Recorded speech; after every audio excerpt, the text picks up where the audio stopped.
Everyone, this is Hyacinth de la Torre in front of you, and now I am going to tackle Freud's personality components.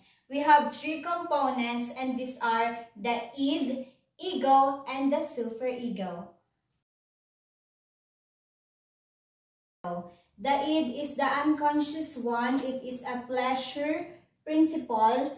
When the child is uncomfortable, in pain, too hot, too cold, or just want attention, the id speaks up until his or her needs are met. Dito, pumapasok yung kapag ka ang bata ay hindi komportable sa ibang bagay, hanggat hindi na iibigay yung needs niya, hindi siya titigil sa pag-iyak hanggang sa maibigay ito. Wala siyang pakialam kung ang mother ba niya ay natutulog at ang tatay niya ay pagod. Iiyak lang siya hanggang sa ma-meet yung needs na gusto niya. As soon as possible, gusto niya na magagawa agad yung needs.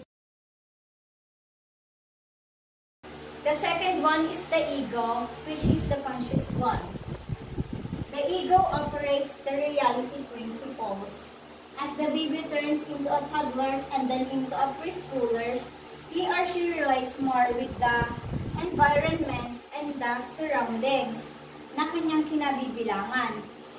Dito, alam na ng bata na hindi lang ang mga bata ang kailangan na ma-reach yung needs nila, kundi pati ang mga tao sa paligid nila.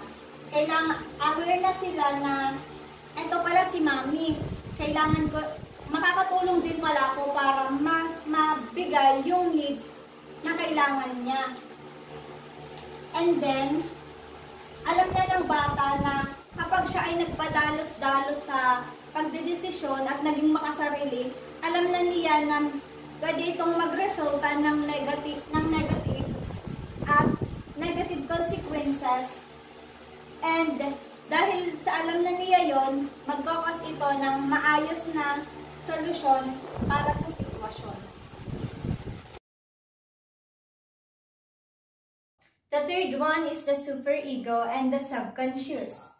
This develops from what the parent, teachers, and the other persons who exert influence impart to be good or moral.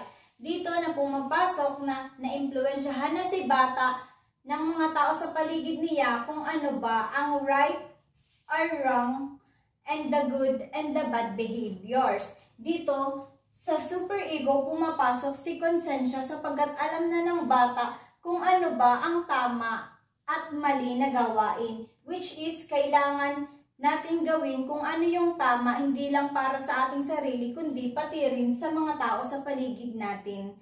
And now, that is our topic for today. Thank you for listening. Hope you enjoy. Bye!